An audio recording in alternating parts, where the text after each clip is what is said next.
మీకు తేజశ్రీ వాళ్ళ మమ్మీ వాళ్ళ చెల్లె మీకు తెలిసే ఉంటారు కదా? తెలుసు అంటే వాళ్ళ మమ్మీ ఎప్పుడు ఇక్కడ ఉయ్యాలుగుతూ ఉంటారు, అలాగనే తెలుసు. వాళ్ళేమో గవర్నమెంట్ స్కూల్లో చదువుతారు. వాళ్ళతో మాకు ఏం రిలేషన్ లేదు, కానీ మేము ఈ బిల్డింగ్ వాళ్ళందరూ కింద ఆడుకుంటూ ఉంటాం. సో నిన్న ఏం జరిగింది ఒకసారి ఏమని చెప్తావా? నిన్న అంటే మొన్న నైట్ ఆమె ఎవరితో బాయ్ ఫ్రెండ్తో వెళ్ళిపోయింది కదా, ఆ కేసు అంతా అయిందంట. ఆమె రానంటే స్టేషన్లో పడుకుందంట తేజశ్రీ. మళ్ళీ ఇంటికి తీసుకొని వచ్చింది వాళ్ళ మమ్మీ. ఇలాంటి ఏం చేయకూడదమ్మా, బాగుండాలి, ఇలాంటి వేషాలు వేసావంటే చంపేస్తానంటే తేజశ్రీ ఏమన్నదంటే వాళ్ళ మమ్మీని, నువ్వు నన్ను చంపేదేంటి, నేనే నిన్ను చంపేస్తాను అన్నదంట. వాళ్ళ బాయ్ ఫ్రెండ్తో ఇన్స్టాగ్రామ్లో చాటింగ్ అది చేసిందంట, ఇలా మమ్మీని చంపేద్దామని. చాటింగ్ చేసి 5 o'clockకి వాళ్ళ బాయ్ ఫ్రెండ్ని పిలిచింది. వాళ్ళ మమ్మీ పూజ చేసుకుంటుంటే చున్నీతో, ఈవినింగ్ 5 o'clock నిన్న కాదు మొన్న ఇన్సిడెంట్ జరిగిన రోజు, ఇలా చున్నీతో హ్యాంగ్ చేశారంట. చేసి వాళ్ళ చెల్లి బయటికి వెళ్ళింది అంటున్నారు, కానీ వాళ్ళ చెల్లికి మమ్మీ మీద ఏ మాత్రం ప్రేమ ఉన్నా బయటికి వెళ్ళినప్పుడు, ఫస్ట్ ఇన్సిడెంట్ జరిగినప్పుడు వాళ్ళ చెల్లికి తెలియదు, ఓకే. సెకండ్ ఇన్సిడెంట్ జరిగినప్పుడు అయినా బయటికి పంపినప్పుడు మమ్మీకి బాగాలేదు, ఇలా ఏదో చేస్తున్నారని బయట వాళ్ళకైనా చెప్పాలి కదా.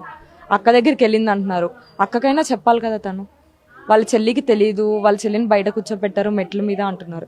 అది ఎంతవరకు కరెక్ట్ అంటారు, మీరైనా చెప్పండి. సెకండ్ మా చెల్లి ఇంట్లో లేదు, నేను ఇంట్లో లేదంటున్నారు, హ్యాంగ్ చేసింది అంటున్నారు.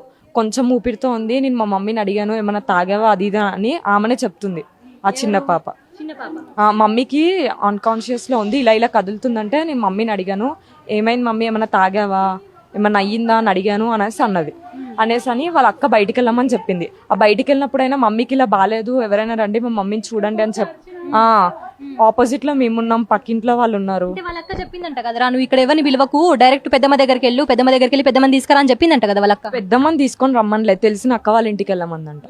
అక్క వాళ్ళ ఇంటికి వెళ్ళినప్పుడైనా ఆపోజిట్ వాళ్ళని పిలిస్తే సరిపోతుంది కదా, పైన కూడా ఉంటారు, ఇక్కడ మేము ఉంటాము, ఎప్పుడు ఇక్కడ తిరుగుతూనే ఉంటారు. ఇప్పుడు నైట్ టైం అందరు పడుకుంటారంటే కాదు, డే టైంలోనే జరిగింది కదా. ఇదంటే ఇన్స్టాగ్రామ్ రిలేషన్ వల్ల జరుగుతుంది అంటున్నారు. ఇన్స్టాగ్రామ్ వల్ల చాలా కేసెస్ అవుతున్నాయి కదా. ఇన్స్టాగ్రామ్ లో సోషల్ మీడియా వాళ్ళు ఫేమస్ అవుతున్నారు, మనీ వస్తున్నాయి అంటే ఓకే, బట్ ఈ చాటింగ్ ఆప్షన్ అనేది లేకుండా ఉంటే బాగుండేది. సో ఇప్పుడు నిన్న వెళ్ళేటప్పుడు కూడా వాళ్ళ అమ్మాయిని డెడ్ బాడీ తీసుకెళ్లారు కదా, సో అప్పుడు అమ్మాయి ఫేస్ లో ఏమైనా గిల్టీ ఫీలింగ్ ఏమైనా అనిపించిందా? పెద్ద అమ్మ అయితే ఏం ఏడవలేదు, చిన్నమ్మ మొత్తం చెకింగ్ అయ్యాక బాడీని అంబులెన్స్ లో పెడుతున్నారు, బెడ్షీట్ లో తీసుకొని వచ్చి. చిన్నమ్మ మమ్మీ కావాలి, మమ్మీ కావాలి, మమ్మీ లెగుస్తుంది, మమ్మీ చచ్చిపోలేదని చెప్తుంది. అంబులెన్స్ లో పెట్టేశాక వాళ్ళ చెల్లి ఏడుపుని చూసి ఆమన్నది, నేను తప్పు చేసేసాను మమ్మీ, ఒక్కసారి లెగు అని అన్నది. అదే లాస్ట్ వర్డ్. అమ్మ ఏం ఏడవలేదు, అసలు ఏం ఏడవలేదు.